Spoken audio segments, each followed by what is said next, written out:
On June 22, 1941, one of the darkest chapters in human history began, as Axis forces burned their way across the Soviet Union. Tens of millions would perish in a merciless war of annihilation.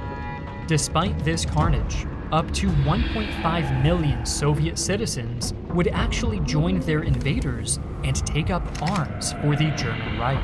In the plumes of smoke drifting across the Soviet sky, allegiances, ideologies, and even humanity itself could sometimes grow hazy. For the millions of Soviet soldiers on the front lines, Germany's invasion was apocalyptic from the very start. Inept leadership, logistical issues, and poor morale plagued the Red Army's initial response to the German onslaught. Soviet soldiers, most of whom were conscripts, found themselves surrounded by a superior enemy and were often unable to effectively defend themselves despite suicidal orders to do so. Adding to the sense of hopelessness, many of these Soviet soldiers had been personally terrorized by the very regime they were now desperately ordered to defend. Despite these abysmal conditions, countless Soviet soldiers did fight fanatically against their German invaders.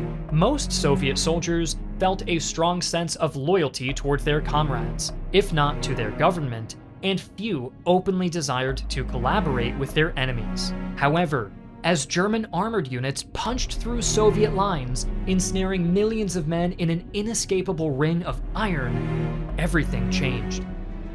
We made a free documentary, uncensored, on the rise and fall of ISIS. Today's video has no sponsor. Instead, I'd like to take the time to tell you how you can watch our new documentary completely for free. Armchair History TV is our own custom platform for uncensored animated historical content supported by our members directly. There are no ads or censorship on our platform. We now have over 150 exclusive videos made by all different historical content creators, ourselves included. This is in addition to our entire YouTube library, which is also on AHTV, ad and censorship free. In fact, this video you're watching has an uncut and uncensored version that is airing right now on our website. Original content comes out every single week, which we contribute to regularly. This month is special because we've just put out a 45-minute documentary on the Islamic State, something we could have never released on YouTube without restrictions. We wanted to say thank you to all of our fans for supporting us, so you can watch our new documentary and the uncut version of this video right now, either on your computer or using our mobile app for free using our code FREEHISTORY for a full month membership. The links are in the description below. In the summer of 1941, nearly 3.5 million Soviet soldiers were taken prisoner by the Germans. By the beginning of 1942, most of these men would be dead. Immediately after their capture, Soviet soldiers were led on grueling, weeks-long death marches. Stragglers were shot. Only after arriving at the exposed, barbed wire enclosures that served as their POW camps would these huddled masses of living skeletons be given food. Cruelly, even this nourishment was purposefully insufficient. After all, prisoners were expensive, but starved corpses were free. In this nightmare come to life, it's perhaps unsurprising that some Soviet soldiers began to reconsider their principles. Furthermore, as hope for a quick victory against the Soviet Union began to fade away, the Germans began to slightly reconsider their genocidal policies against the Soviet POWs withering away under their supervision. Perhaps, in exchange for collaboration, some prisoners could be allowed to live. The decision to collaborate was a complex choice for Soviet prisoners, and one that most ultimately rejected. Many Soviets were unimpressed by Nazi ideology and knew that capture by the Red Army would mean almost certain execution for treason. Additionally, conditions in POW camps varied throughout time, and some Soviet prisoners felt that they could successfully wait out the war without collaborating.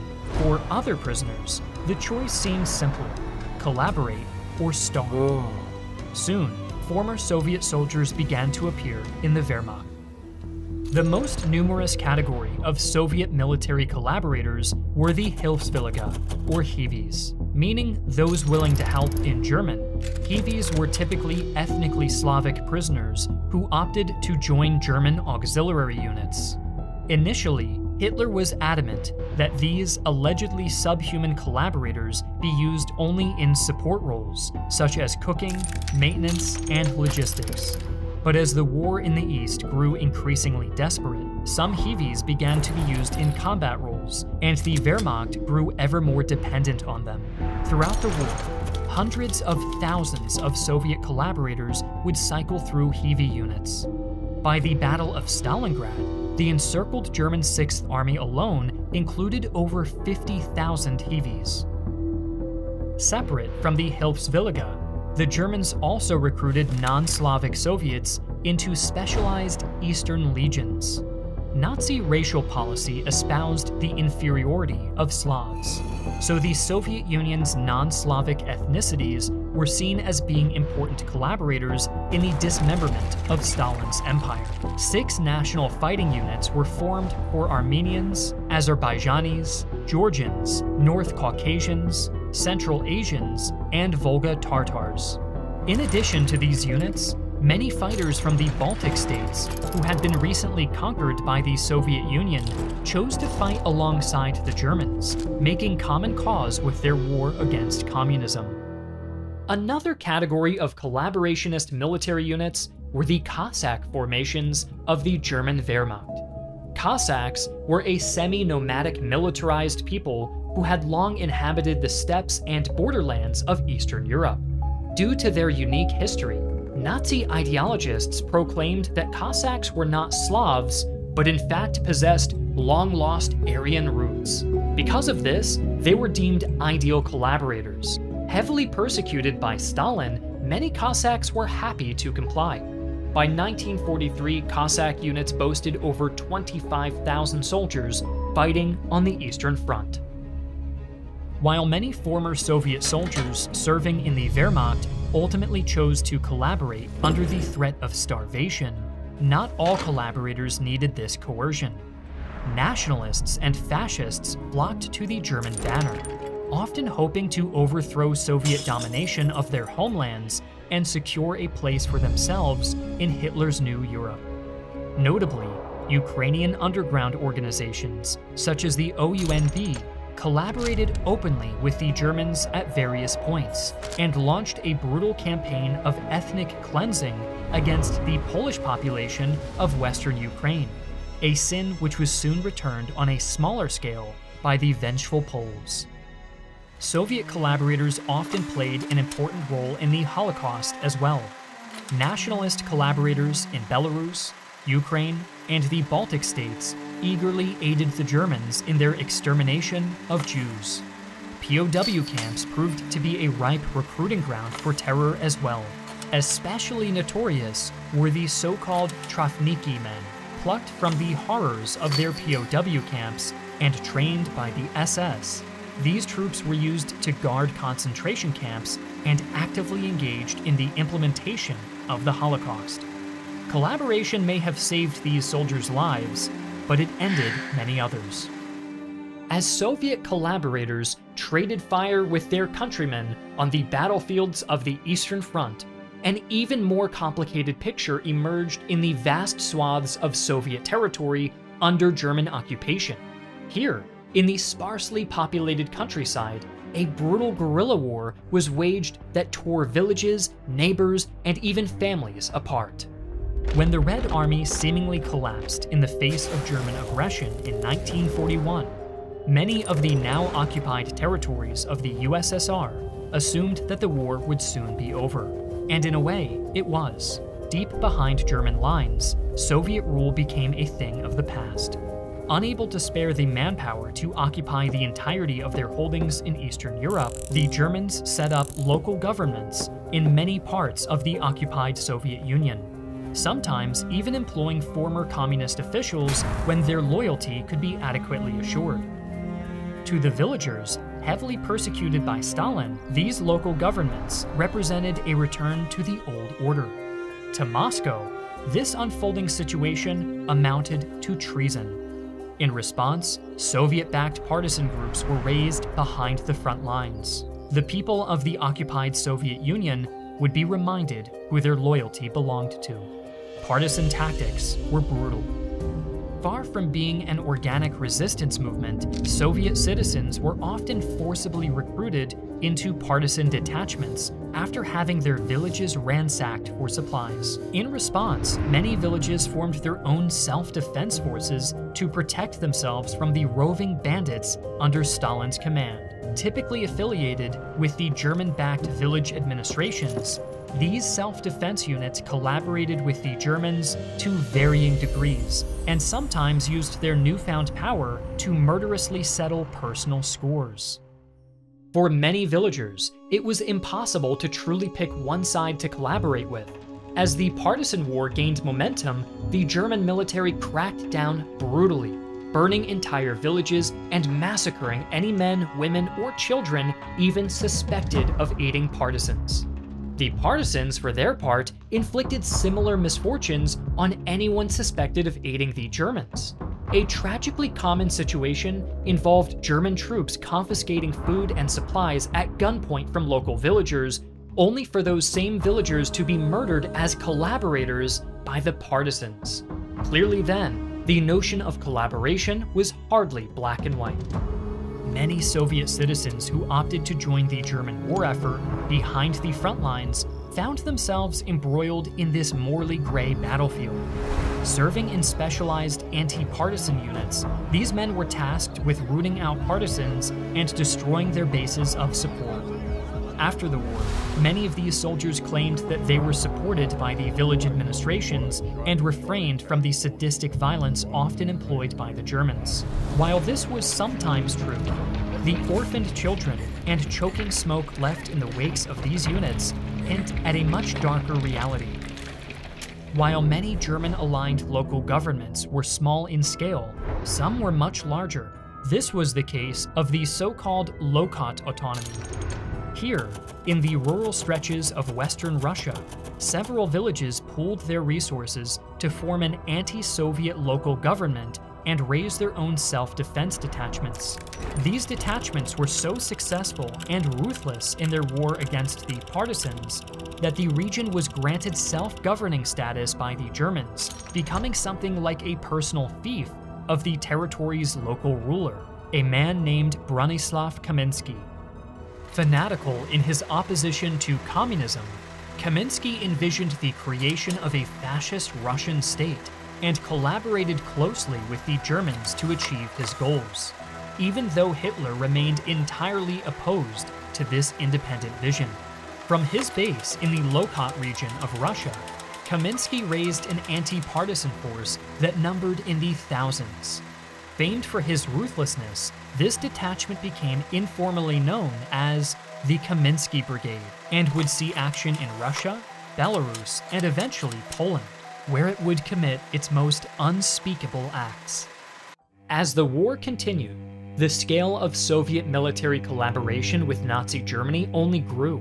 By 1943, there were up to 1 million Soviet citizens under arms for the German Reich. However, despite these massive numbers, there were no independent formations of Soviet troops in the German military. Fearing mutiny and motivated by racial ideology, Soviet collaborators were frequently belittled and repeatedly denied any chance of independence from their German superiors. Only by the end of 1944 could a proper army of Soviet collaborators be formed. Led by the Soviet defector Andrei Vlasov, the Russian Liberation Army, or ROA, was a hastily assembled military formation that at its peak included up to 50,000 men. By this point in the war, it was becoming painfully obvious to Soviet collaborators that they had chosen the wrong side. Therefore, even as they prepared for combat against the relentlessly advancing Red Army, the true motivation of many in Vlasov's army was to escape westward and surrender to the hopefully less vengeful Americans. The most daring escape attempt was made by the 1st ROA Division under the command of Sergei Bunyachenko. After having his unit used as cannon fodder by the desperate Germans, Bunyachenko made the decision to go rogue and pull back to Czechoslovakia, where he hoped to link up with Vlasov and negotiate a deal with the approaching Americans. Outside of Prague, however, Bunyachenko received a strange request. With the Germans in disarray and the Soviet army barreling toward Prague, Czech resistance fighters sensed that the time was right for a national uprising. In need of backup, Czech leaders reached out to Bunyachenko's division and requested their assistance in liberating Prague from German occupation. Potentially hoping to build credibility with the soon-to-be victorious Allies, Bunyachenko agreed to this proposition and sent his forces into Prague on May 7, 1945. There, Bunyachenko's army of collaborators turned decisively on their former allies, disarming thousands of German soldiers and tipping the outcome of the Prague uprising in the insurgents' favor. Alas, this last-minute heroism did not wipe away the stain of treason in the eyes of Stalin. After withdrawing from Prague and successfully surrendering to the Americans, Bunyachenko and many of his soldiers were unexpectedly handed over to the Soviets, who swiftly reminded their former comrades that the price of collaboration was death. The fates of Soviet collaborators after the war were numerous. Many were captured and executed by the Soviets. Others got off with a sentence of hard labor. Some managed to escape to the West and live out their lives in exile. A few even managed to slip back into Soviet territory, their traumatic wartime experiences slowly fading from memory. The tragedy of Soviet collaboration in the Second World War complicates the narrative of black and white morality that predominates retellings of the conflict. On one hand, Soviet soldiers taken prisoner by Germans frequently had little choice but to collaborate if they wished to avoid starvation. On the other hand, many of these collaborators would go on to commit monstrous atrocities. For everyday Soviet people behind the front lines, their homes were often consumed by a virtual civil war between partisan and anti-partisan forces. Can you really choose a side when both of your neighbors have guns to your head? For many in the Soviet Union, there were no winners or losers, no rights or wrongs, only survivors, and the eerie silence of the dead. Thanks for watching. We've made a free, uncensored documentary on the rise and fall of ISIS. Armchair History TV is our platform for ad-free, uncensored historical content supported by our members, with over 150 exclusive videos from various creators, including our full library. AHTV offers new original content every single week. This month, watch our 45-minute documentary on the Islamic State, free for all fans. Use code FREEHISTORY for a full month of access to watch this and the uncut version of this video right now on our website or mobile app. The links are in the description below.